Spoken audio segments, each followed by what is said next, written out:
Good morning, everyone. Hopefully you can hear me.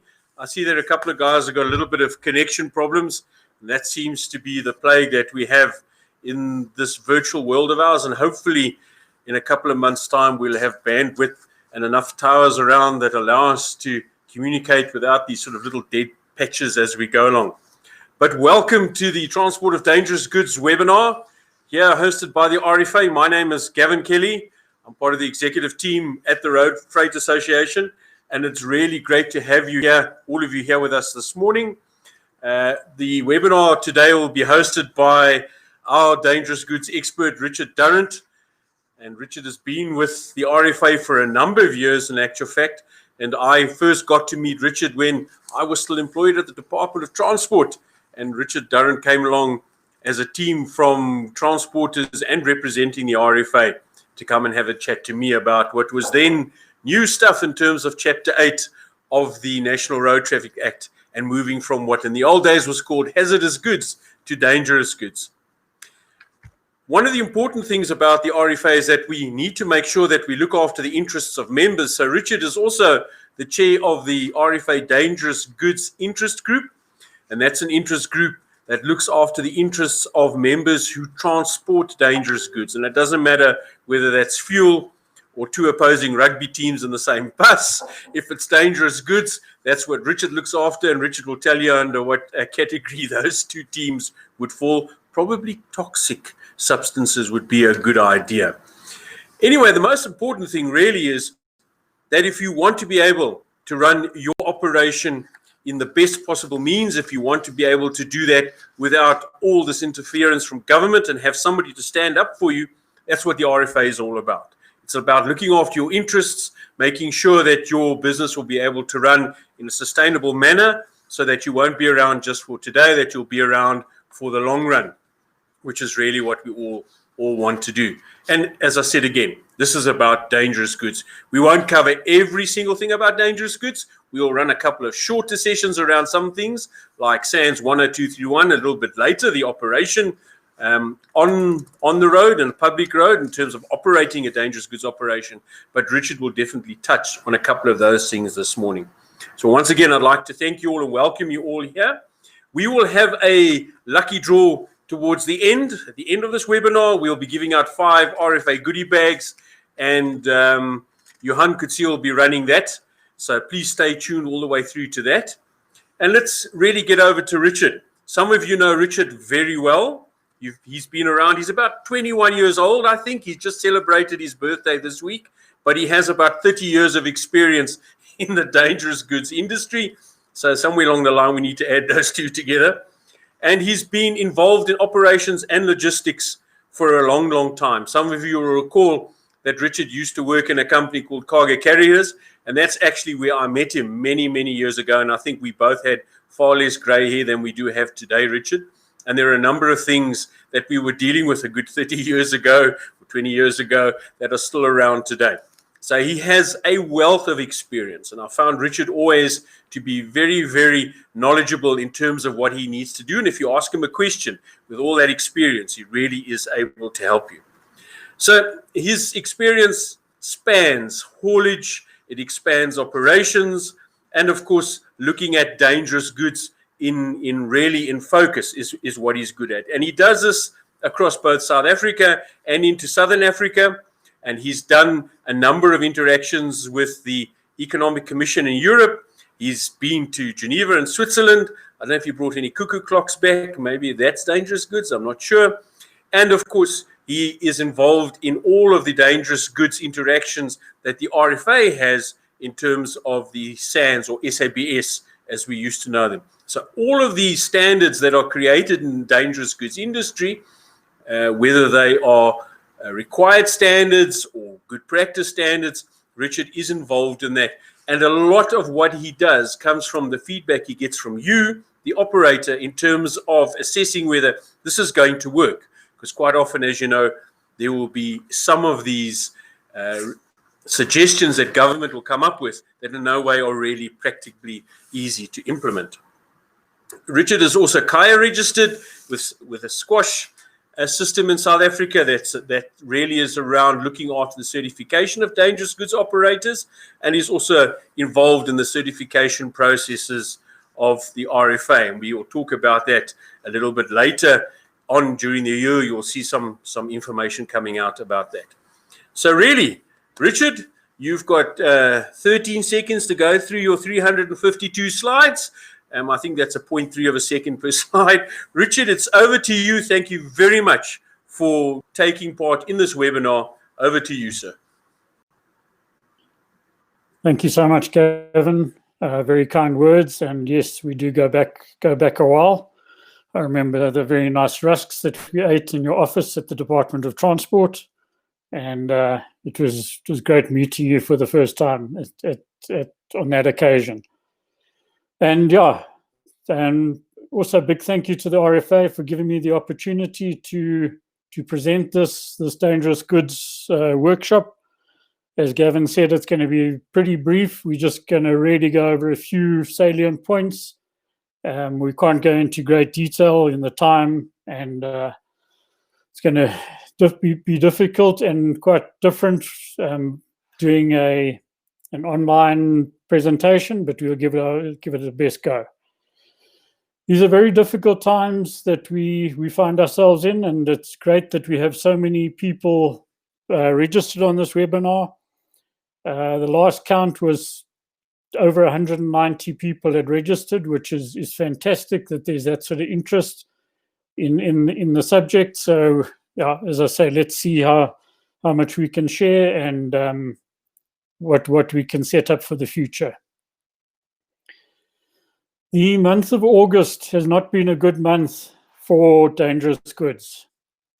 Reason being is that early in the month, there was I hope you can all see my slides. There was a huge explosion in Beirut. Ammonium nitrate exploded, leveled half the city. And it would appear that there was 2,750 tons of ammonium nitrate stockpiled in a warehouse in the port. Nobody had too much concern about it, but photos showed after a few years the huge sacks of AN, ammonium nitrate, were spilt, and stacking was in very poor condition, etc. And we all know the consequences of that. Huge explosion, and many people killed, buildings demolished, etc. So then in our own area, last weekend, I think it was 4 trucks were burnt out at a fatality in an accident near Chirundu in Zambia. It would appear that a jet fuel tanker and other chemicals were involved. Huge fire. And then even closer to home on the N2 northbound near Shishlui, I understand two tankers, a number of vehicles, fatalities. So also dangerous goods involved. And then there was another one which involved molasses, not dangerous goods, but can be very dangerous, very slippery, and can affect the environment. So yeah, as I say, not a good time for dangerous goods. So the question is, what are dangerous goods?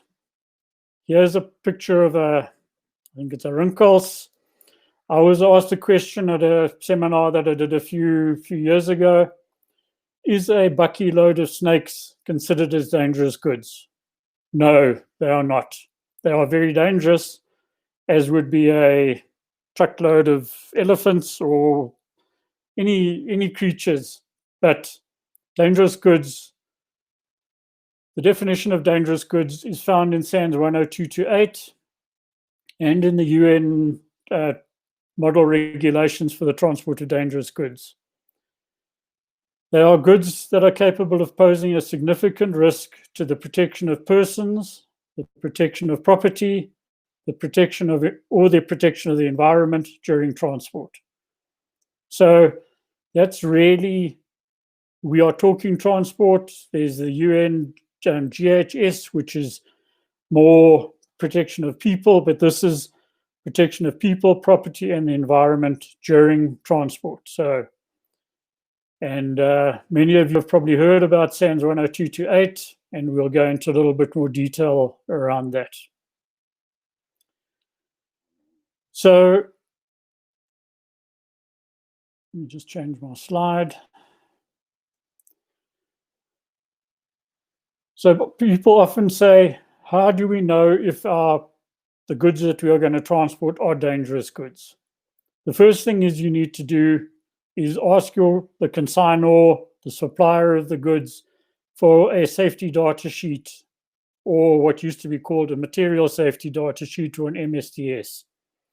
Ask them for that, and then in that document you will find a UN number, UN standing for United Nations number, and from that, if there is a UN number, then you can go back to SANS 10228 or the UN model regulations, or in the SDS sheet itself, and it will tell you what the dangers are, whether it needs to be, whether it's classified for dangerous goods transport, and if it's not classified, it is not dangerous. So there may be a SDS, a safety data sheet, and it will say in there, if it's not classified, that this product or this material is not classified as dangerous for transport. And you'll see on that same sheet, there's a reference to transport by air and by road and by rail, etc. The air is the most specific. But if don't worry about that, but you look at road, and that's where it will tell you whether it is listed, whether it's classified or non-classified. So the classification, just for a bit of clarity, there are 9 classes of dangerous goods from 1 to 9, and there's various subclasses that identify the hazard. So the explosives are classified as 1, gases 2, 3 is flammable liquids, flammable solids are 4, 5 is oxidizers, 6 is toxic substances, 7 is radioactive, 8 is corrosive, and 9 is miscellaneous.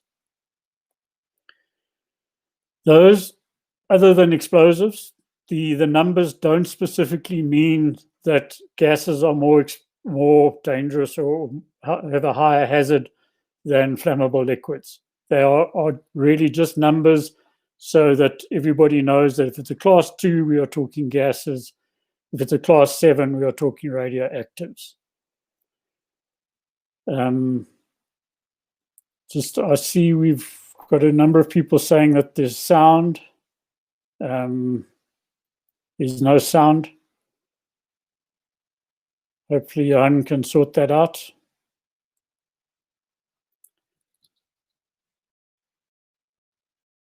Johan, are you able to sort that out, or is it my connections? Let me just try and change my connection for a second. Okay, thank you. It sounds like it's not me, it's the other, might be on the other side. Thank you. Right, so those are the 9 classes. So we'll be touching on those a little bit in a bit more detail just now, and some of them, not all of them. Then one of the questions is, what legislation governs the transport of dangerous goods in South Africa? The National Road Traffic Act prescribes the way in which dangerous goods are transported by road. Gavin, in his introduction, mentioned that it used to be called HAZChem. A lot of people still talk about dangerous goods as HAZChem. When it was first introduced into South Africa, it was under the Department of Health, and it was called the HAZChem legislation. And then a number of years ago, I can't remember the dates now, but it was then transferred to the Department of Transport under the National Road Traffic Act. So Chapter 8 of the National Road Traffic Act is the section that prescribes. So you need to read Chapter 8 of the Act. You need to read Regulations 273 to 283 in the Road Traffic Regulations, and you need to look at the incorporated SAN standards in Regulation 273. So if you look at Chapter 8, it's maybe 3 pages. Regulation 273 to 283, probably 5 pages. A lot of people think that's the end of it. It is definitely not. The bulk of the information sits in the standards. Sorry, put the wrong slide.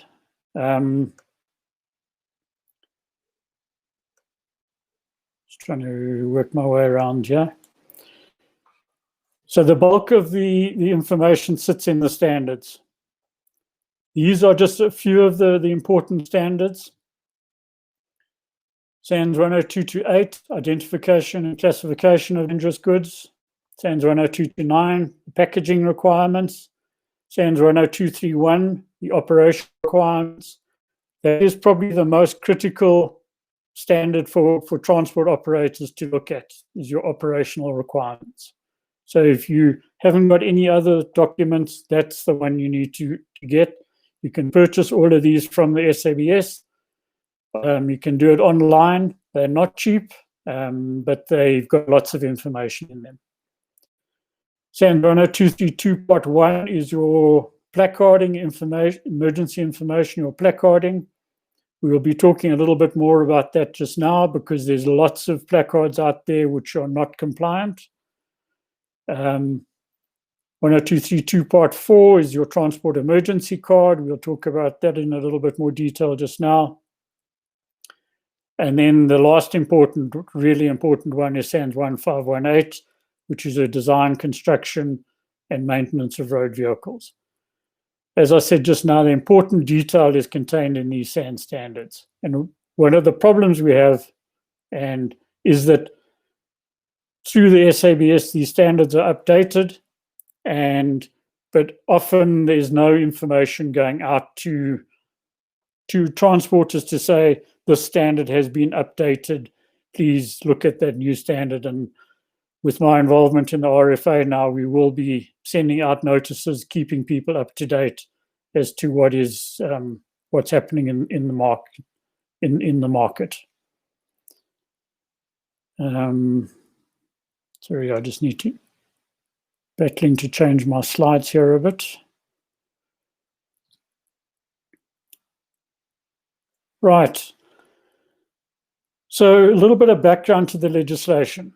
Our legislation is based largely on the United Nations model regulations, or what's known commonly as the UN Orange Book. These regulations, and it's a bit of an anomaly because they actually are not regulations. United Nations model regulations are, as they say, they're model regulations, they are not law. Each country that subscribes to them needs to incorporate them into their own legislation. So we as a country have taken the model regulations and broken them down into SANS 10228, 102 and 10229, those two, and have rewritten those documents. But with some adaptations for local conditions, and we are currently trying to align closer and closer with the UN model regulations by making direct references. So instead of rewriting SANS 10228 every time there's a change to the model regulations, we're now going to be making a direct reference to a particular version of the or edition of the model regulations. And from that, it'll make it a lot easier for us to stay up to date and to be able to stay in touch with what's happening in Europe. And this is especially important when we are exporting products into Europe and countries that follow the model regulations, that that we are in line with the requirements.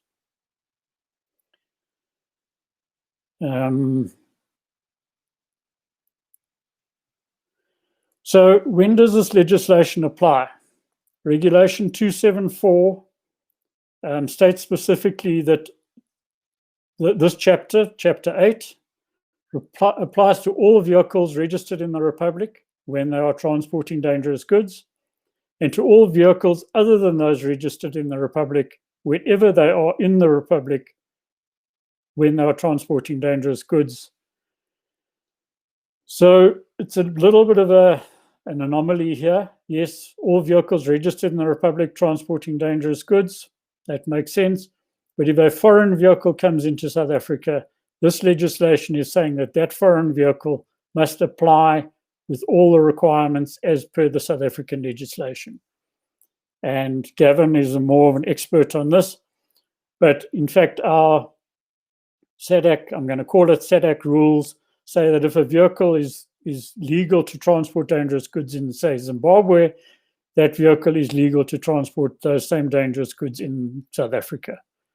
But our legislation does say 274 that it has to comply. Then the last point on my slide says that in excess of the exempt quantity.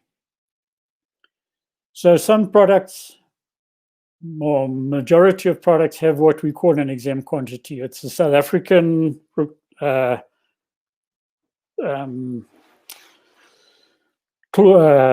let's call it, to say that if a particular product is under a certain quantity, then it doesn't have to comply with the requirements for the transport of dangerous goods. And for example, you can transport 1,000 liters of diesel in drums on the back of your bakkie without having to comply with any of the requirements. 1,001 liters, you have to comply with all the requirements. Same as you've got a small trailer for taking fuel to your building site. If it's 1,000 liters of diesel, you can transport it just as a normal luggage trailer, let's call it. But if it's more than that, then you have to comply with all the requirements. So all of those exempt quantities are referenced or shown in SANS 10231, and it gives you there the number of liters or the number of kilograms that you are allowed to transport without having to comply.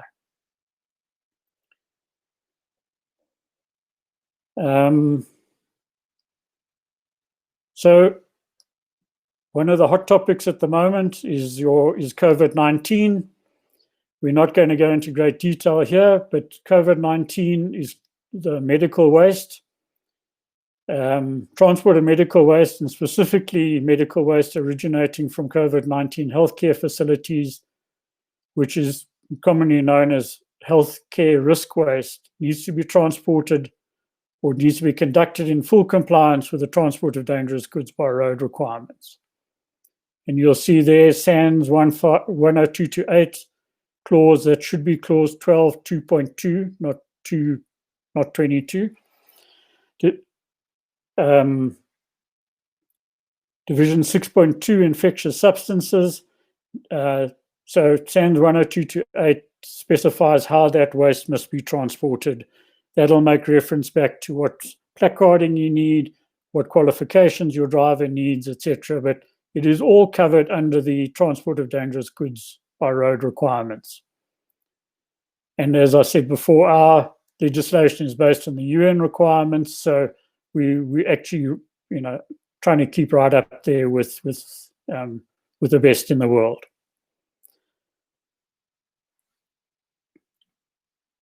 The slide is just to show you the different diamonds we showed you on the. Let's go back to it.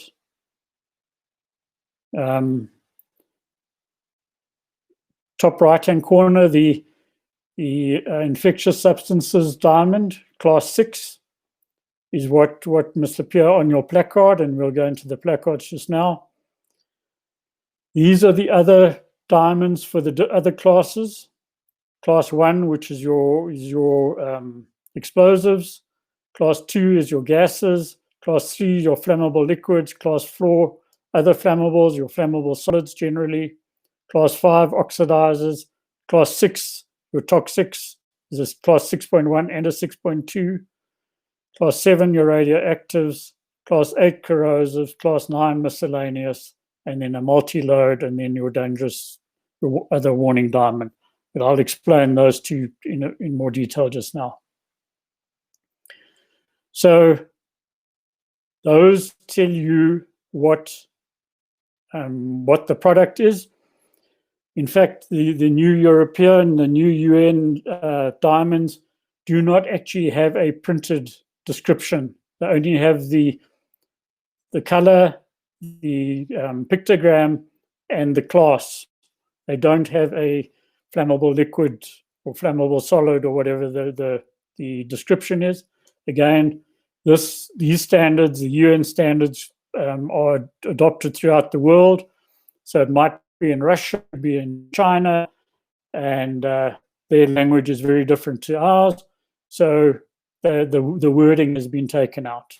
In South Africa, it's being allowed that you can have the wording, or you don't have to. It's either or. Both are acceptable in South Africa. A little bit about documentation. Low documentation is very important, especially in the event of an accident. You need to have a transport emergency card on your load. It is now called a transport emergency card, or acronym a TEC card. In common use, it is still called a TREM card. TREM card is the European, the UN document that we used to use, and that UN document has been discontinued in Europe. We've now created our own standard, SANS 10232 Part 4, which specifies the requirements, what that card must look like, what information it must contain. And we'll go into that into a little bit more detail just now. The other document is a Dangerous Goods Declaration, or DGD, and this also includes waste declaration or waste manifest, and those details are also they specified in SANS 10232 Part 1. And it is the consignor's responsibility to ensure the accuracy of the above documentation. However, the consignor, the person offering those goods for transport, can say to the transporter, the UN number is UN 1234. You make sure you bring your own placards and your own TREM card, transport emergency card. So even though it is their responsibility, if they've given it to you as the transporter, given the information, then it's up to you to supply that particular documentation. And once you've got all that documentation, it must be stored in the designated space in the vehicle. The reason for the designated space is it is a container that is orange in color with the words documents on it in black, permanently fixed in a clearly visible space near the center of the cab, so it can be easily accessible from either door or through a broken front window. So in the event of an incident, accident, truck rolls over, driver's injured, not available, the emergency services technically can go into the cab, find the orange document box, open it, and remove the documents to find out what's loaded on that vehicle. The construction of that designated space is not specified. So it can be a steel box as per the picture, or it can be a plastic tube or an envelope, as long as it is orange and with the words documents, and it is fixed. And there's a bit of debate about what does fixed mean. I say you don't want to start drilling holes in the dashboard of a brand new Volvo, Actros, or Scania, or whatever it is, but it must be somehow fixed that it doesn't fall around. Even double-sided tape or something like that, as long as it is secured. So a bit more detail on the documentation. This is an example of a transport emergency card. You'll see at the top it says it's in accordance with SANS 10232 Part 4. These documents can be generated in-house. The old TREM card used to have to be created by a licensed supplier. That has all fallen away. There are a number of companies out there that are generating these transport emergency cards for a price, but it's your choice if you want to use a supplier to provide them to you, or you can actually generate them yourself. You go to that standard 10232 Part 4, and it tells you in there exactly what needs to be on the cards, what the font size is, etc., etc. You will notice, as per the old TREM card, it has red borders to designate that this is an important document, so that again, in the event of an incident, it's clearly visible to the emergency services to be able to access it and to get the information off the card.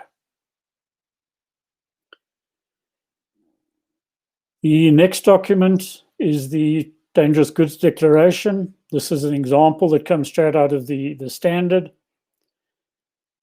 A lot of information on the declaration, but it must be noted that a consignment note, a delivery note, or a waybill may be used as a dangerous goods declaration, provided it contains the required information. So it doesn't have to look like this. It's not specified what the fonts need to be, etc., etc., provided all the information that's on this document appears on your consignment note or delivery note or whatever it is. The important thing is that there's a declaration by the consignor, and there's a declaration by the driver as well. And often those are things. So make sure that those are in place. Otherwise, you're not going to be compliant.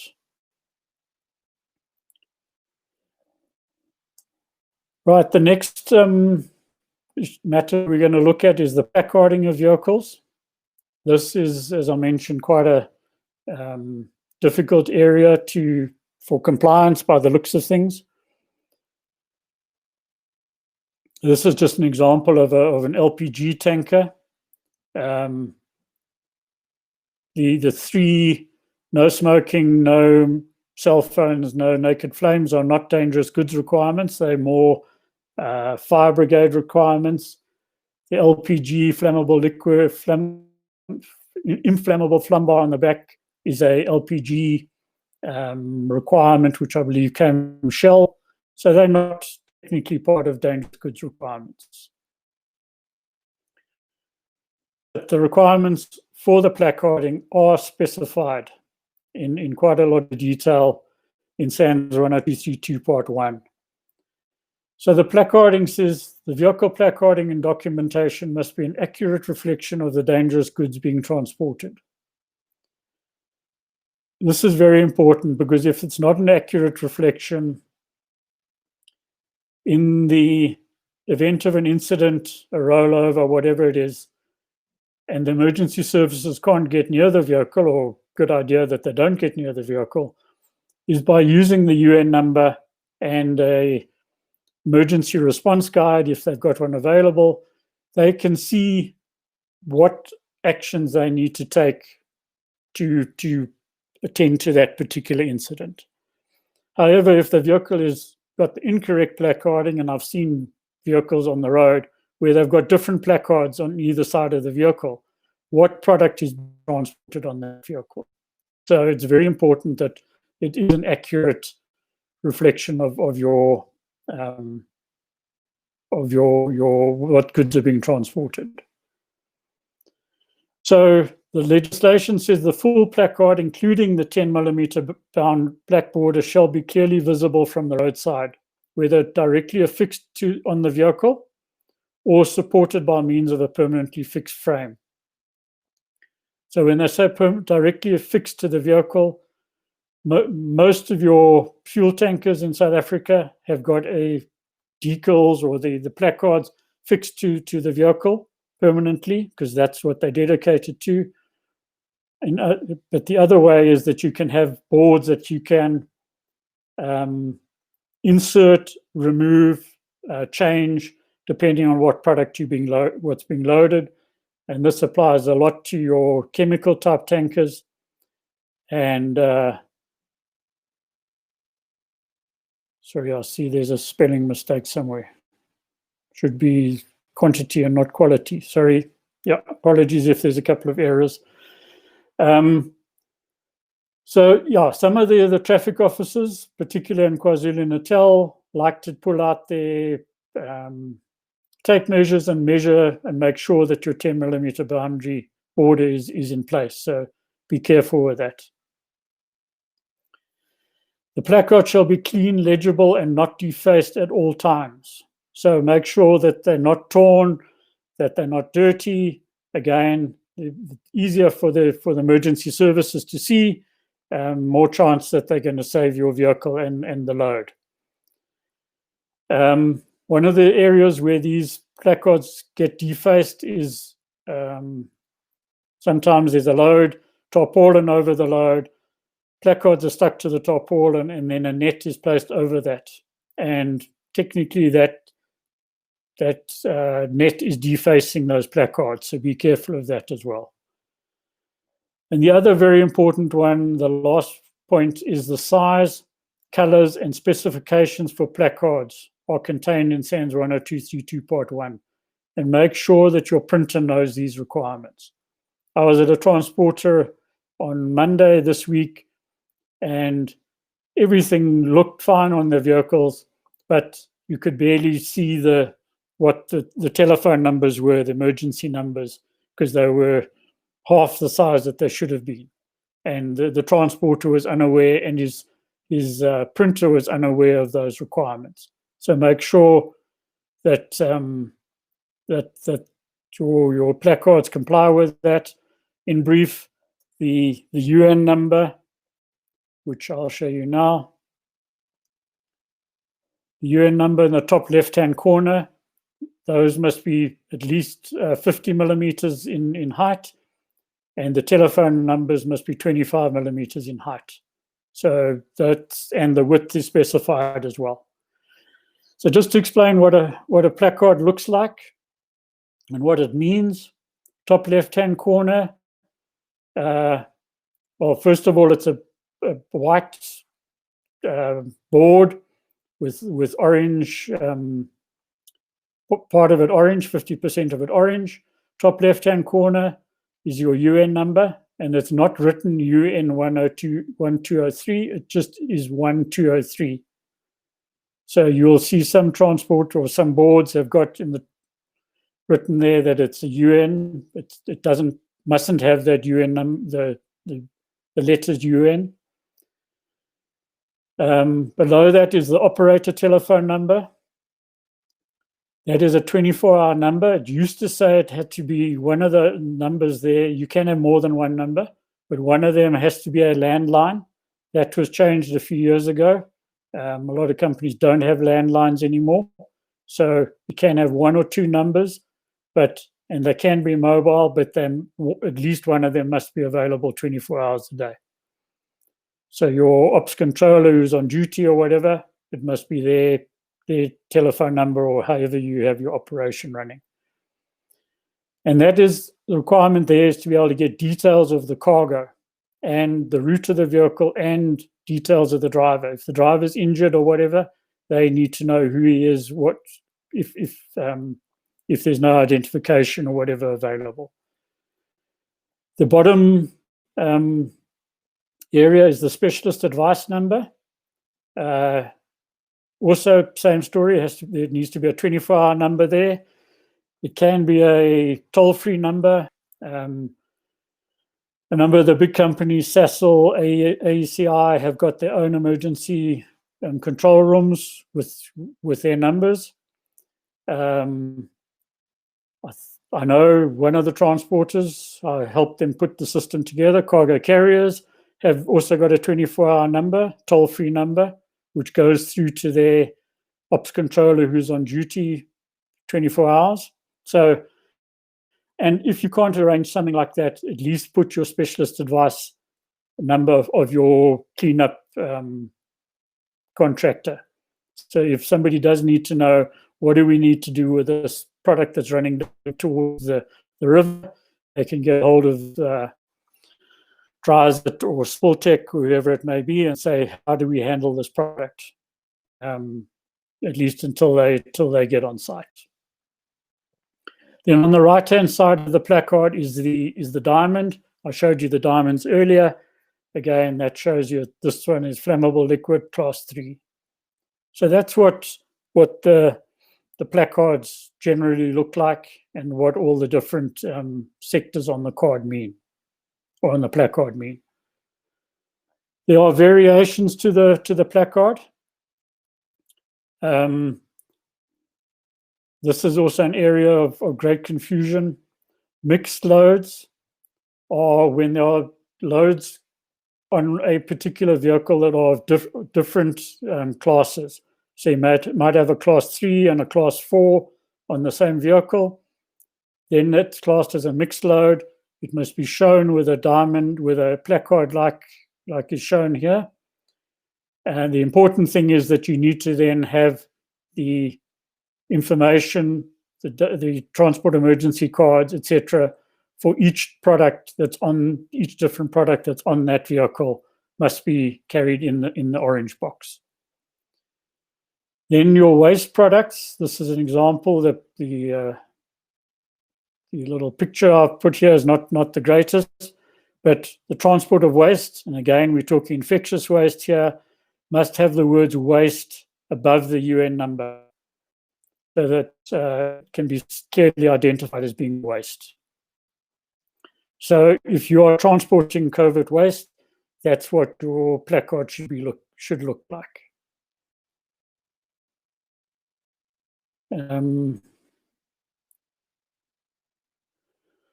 So there needs to be 3 regular sized placards affixed to each cargo containment of the vehicle. One at the rear and one on either side of the vehicle, so as to be clearly visible from the roadside.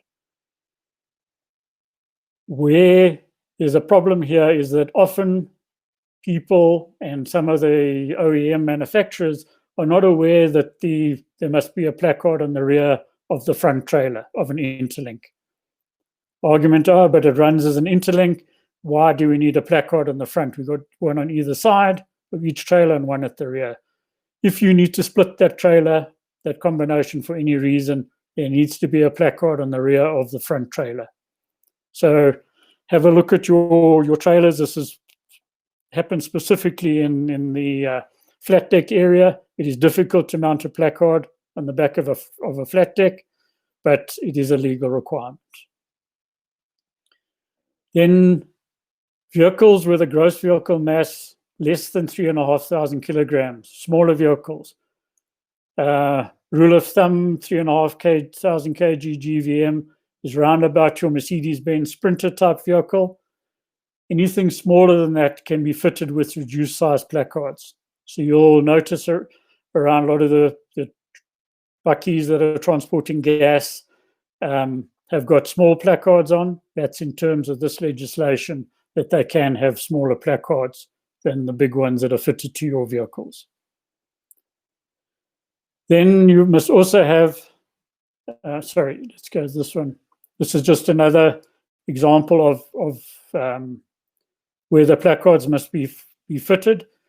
Again, it doesn't have to be in the front or anywhere on the side of the vehicle, as long as you can see it from the road, and one at the back. Some fuel tankers, it's difficult because they actually have a ladder on the back, and sometimes the placard is behind that ladder. That could also be seen as being obscured, but it's not always that practical to be able to fit these placards, but do the best you can.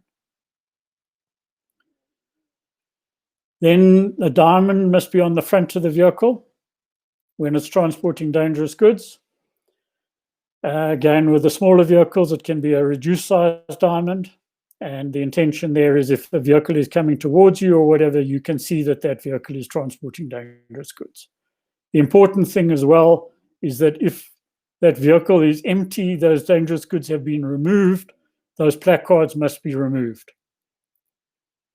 And when it comes to tankers, unless that tanker has been washed and you've got a cleaning certificate, then that tanker is deemed to be transporting dangerous goods.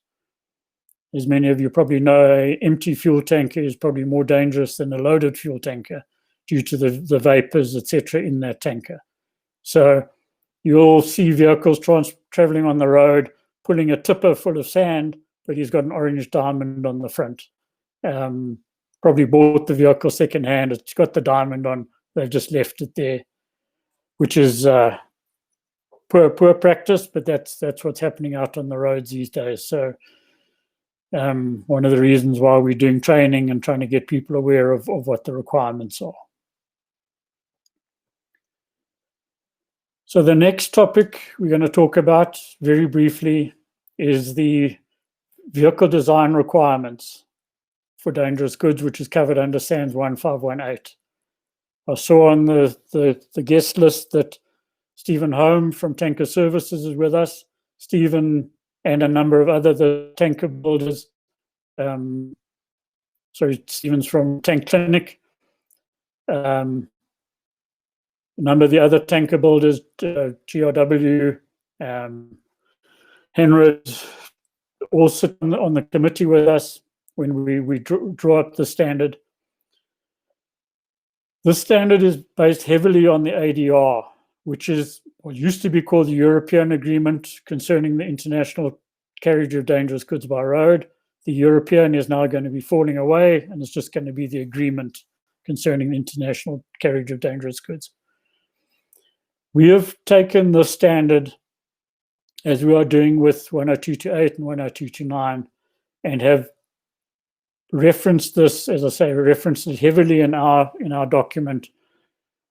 But where there are certain local requirements which are not covered sufficiently in the ADR,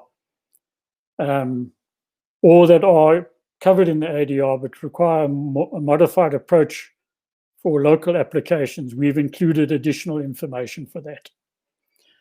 This standard is strongly based around tankers, but don't just read and say, oh, no, it only applies to tankers. It applies to all dangerous goods. The slant is definitely for tankers, but it does cover the others.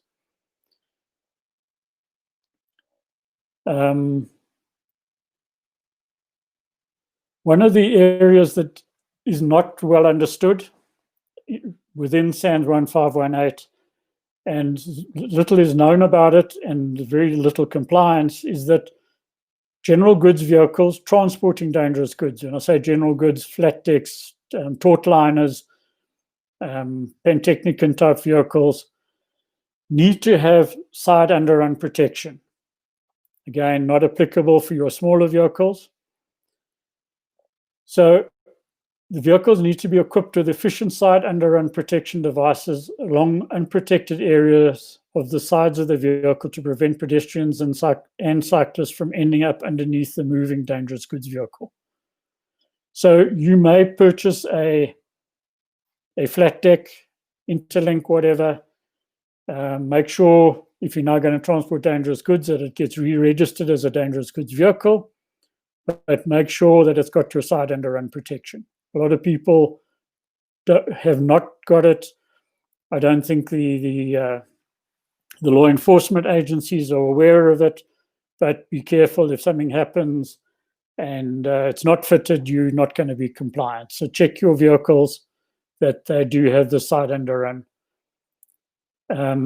You will also notice, just for interest, all South African breweries vehicles, SAB, and all Coca-Cola vehicles have got side underrun protection fitted. They are, well, depends on how much beer you drink, but they are not dangerous goods vehicles. But I understand that one of the international companies had an incident, and now it's become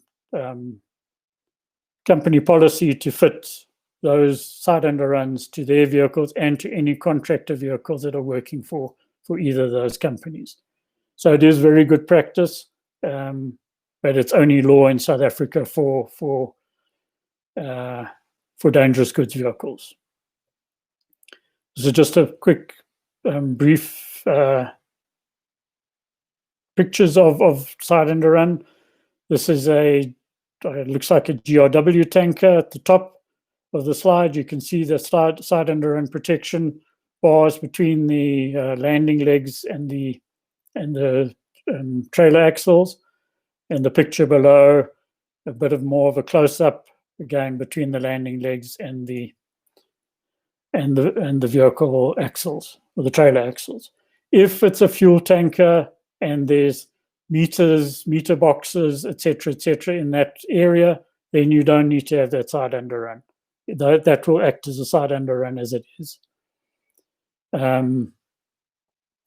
So be aware of that. I know there's a couple of transporters on the webinar who may have a problem there.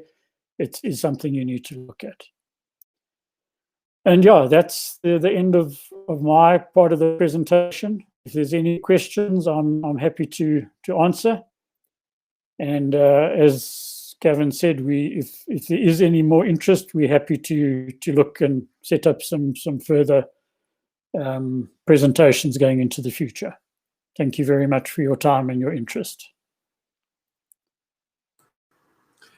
There we go, Richard. Thank you very much. I see there's already one question. Will this webinar be available, or the slides you're sharing, so we can have it if possible? Now, this is absolutely top secret.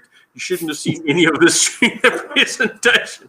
Yes, the standard answer to that is all of the webinars that we run at the RFA, that information is available on the website. Obviously, if you remember, you'll know how to get hold of that. If you're not, then you'll need to get hold of Charlene at rfa.co.za. But yes, it is all available. It isn't something we show now and then suddenly, take it away and that's it. You saw Star Wars version 10 and you missed it. If a driver loads 2 containers that have different hazardous classes, dangerous goods classes per trailer, is that still a mixed load? Richard? If those containers are coming off a ship, those containers would have been marked for transport on that ship. Those are the placards that must remain on the container, and then you need to also placard your trailer. You need to have double placarding. Your containers marked and your trailer must have the same placards, but in the South African version on that trailer. If 2 containers have different classes per trailer, so you've got 2 containers. So yes, in your it's a bit of a difficult question, but your trailer must have the mixed load placarding on it. That's my interpretation there.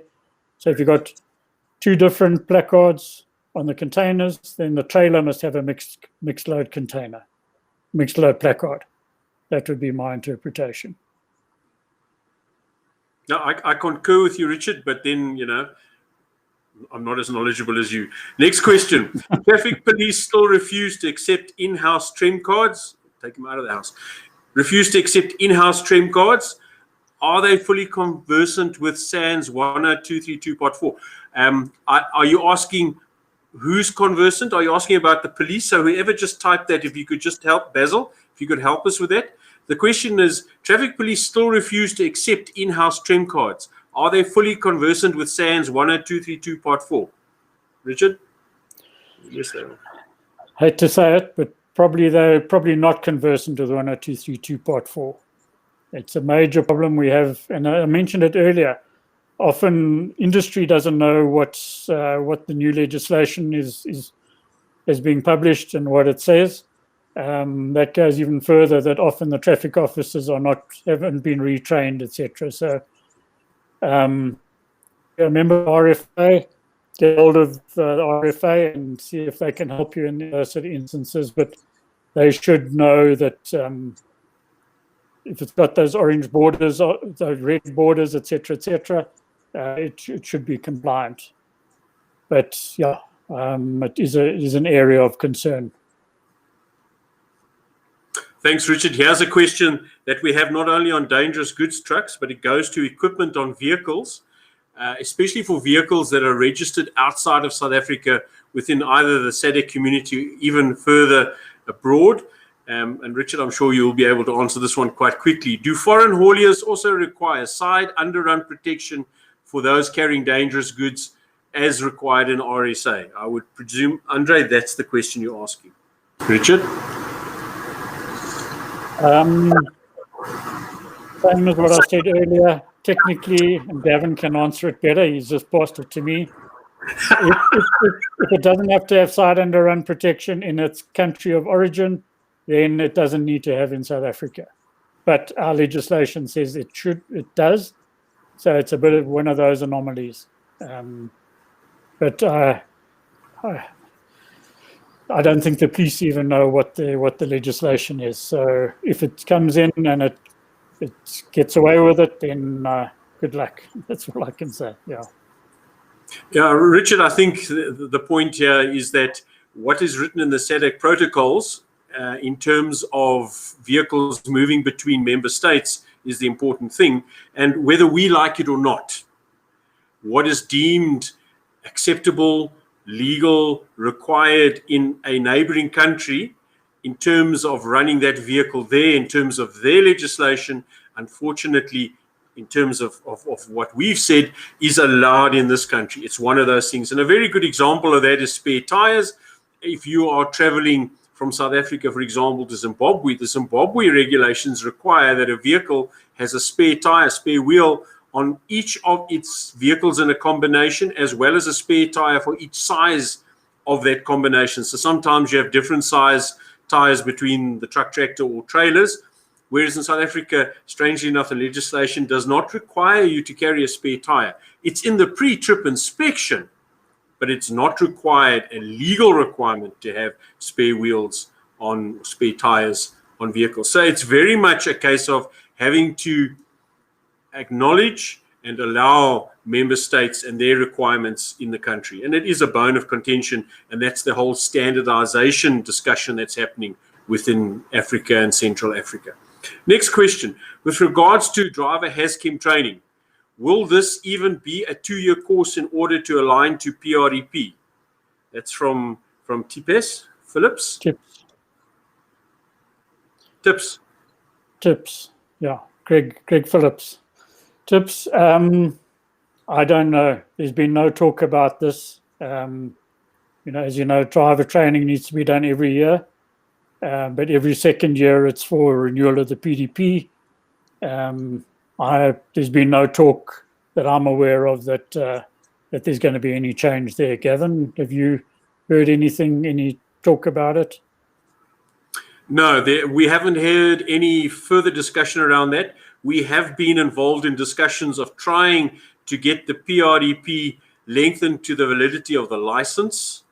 And as you know, that discussion has been around for 20 odd years. But the refresher training is another aspect altogether. There's been no change in terms of that. Yeah. Right, next question. Does the tanker need to have TREM cards when empty? Define empty. Yes. As I mentioned, often your tanker is more dangerous when it's empty. So it needs to have the transport emergency card on the vehicle when it's empty, unless it's got a cleaning certificate. Otherwise, yes, it must have a TREM card at all times. Yeah, simple answer to that. Yeah. Is it necessary, from Carmel Governor, is it necessary for the consignee to stamp the goods declaration that we create for the driver?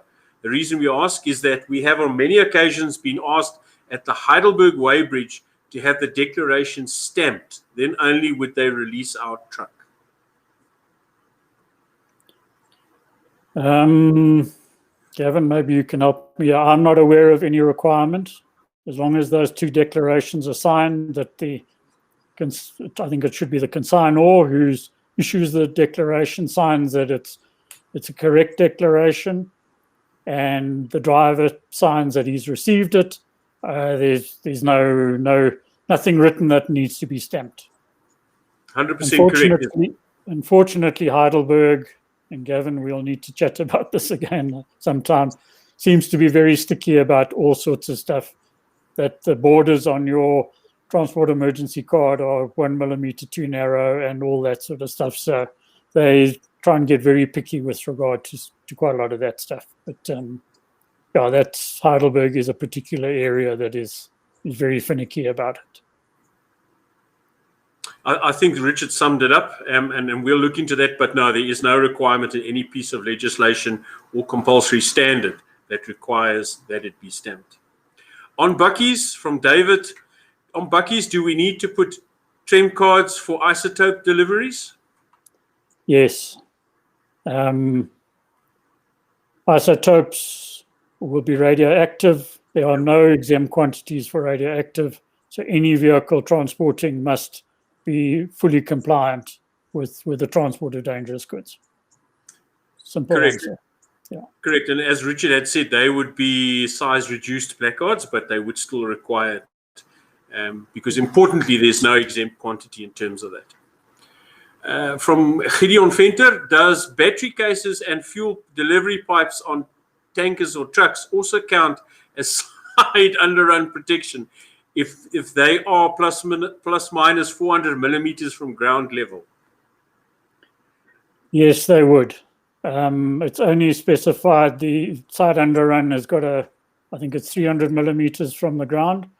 But if you've got a battery or a fuel, you don't have to put a side underrun over that. Often then you'll probably go over width if you do that as well. But no, if there's a battery case or a fuel tank, then you don't need to have a side underrun as well. From Simbarashe Chigzanga, does everyone in the country have to be trained on dangerous goods? Welcome, Simba. Simba's a client of mine from Zimbabwe, from Harare. Nice to have you on with us. Simba, no, it's a bit of an anomaly as well. Only the driver needs to be trained. The driver has to undergo training every year, but his supervisor, the manager, the owner of the company doesn't have to have any training. It is a bit of an anomaly in Europe. You have to have a dangerous goods specialist in at least available to you or on your payroll. In this country, it's not the case. So this is partly where some of the problems come in, that the driver actually knows more about the transport of dangerous goods than the managers do. So it is an area that I know Gavin is keen to try and close that gap, but I think it's going to take a while for that to happen. Thanks, Richard. From Tabu Mfokeng, on exempted quantity, is 1,000 liters of diesel or petrol an exempted quantity, or did you just use this as an example? If not, then what is the quantity needed to be classified as exempted quantity? Okay, 1,000 liters of diesel is exempted. Petrol is 500 liters. So those two are different. Your best bet is you go into SANS 10231. There's the exempt quantity list there, and that will tell you what your particular product, what the exempt quantity is. Then from Mr. Phillips, I couldn't remember his first name. Are there any specifications with regards to the strength of the side underrun bars, obviously, or the side underrun protection, or the impact force? No, not the dimensions are specified. I'm not sure. It's not. I'll get back to you. I'll come back to you offline on that one, Greg. I'm not 100. I can't remember offhand, but I don't think so. And Stephen might be able to help us on this one, but I'll get back to you on that one. Right, thanks, Richard. I see there's one or two people still typing, so there might be one or two questions coming in. For those of you who've asked around the recording and around the presentation, you would have noticed in the discussion happening on the right bottom hand part of your screen where the recording and the presentations will be. But please do interact with us. Yes, it is a good document for training. Obviously, it is quite broad. You'd need someone like Richard to help you fill in the gaps. What we have decided and we said it right at the very beginning, we will run a couple more webinars in terms of dangerous goods, dealing specifically with a standard like SANS 10231. We would drill a bit more into that. We couldn't do that this morning, and we're not that far away from our time attention span, I think, is the more important thing. So please have a look at the RFA website and the Facebook page. You'll have the recordings and the presentations accessible there. There's one more question. Christelle, you better type quickly. Do mechanics working on tankers have to have dangerous goods training? Johannes Magagula, I see you related to the Beckham soccer player. I would presume you're asking about the PRDP in terms of this training. Richard? Before we go there, I see Stephen has just replied on the strength of the side underrun protections. Forces are not specified, only the dimensions. So that's what I thought. So thanks for that, Stephen. So it's only the dimensions, not the what it must have, what it needs to be able to restrain. There we go. Stephen's answer. Thank you. Okay, mechanics working on tankers. No, there's no requirement. The only requirement is for the driver. It is good practice that your mechanics understand what that placard means. So when they're working on that vehicle, they know whether it's had flammable liquids in it, etc., etc. So no, there's no requirement. There we go. Exam quantity for IP. I can't recall offhand. It's probably also between 500 and 1,000 liters. I'm not sure offhand. It depends on the hazard of the product. So I haven't got my standard with me right now. 10231. That's where you'll find the exam quantity. Yeah, for those of you who don't know, IP is illuminating paraffin. Yeah, sorry, yes. No. Okay, I think that's it. That's it for this morning. Thank you very much for those questions. The standards that Richard was referring to, you buy those standards from the SABS. You're not going to find those standards on a website somewhere that you can actually openly access. You unfortunately need to buy those standards, and they are copyrighted to the person or the entity that buys those standards. So, for example, that's why you'll find that the RFA doesn't have these standards freely available on our website, because due to copyright, we're not allowed to do that. That brings us to the end. Richard, thank you very much. I see from a number of the comments that people really, really enjoyed it. And it's a difficult subject because it's very much like talking about computers.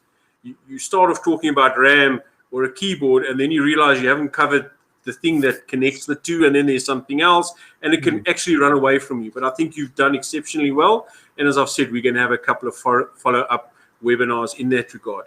So it goes for me to say thank you to everyone for joining us. Before you leave, we have those 5 goodie bags we're going to do a quick draw on. So I'm going to hand over to Johan Kutsia, who's going to run with that. Thank you very much, everybody. We'll see you around again.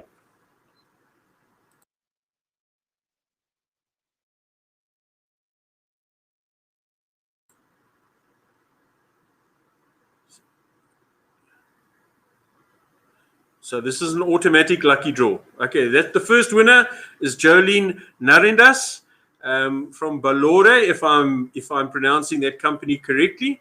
And as you see, we'll contact you through the details you used to register. So you should get that information at about 25, 26 when the lockdown is over.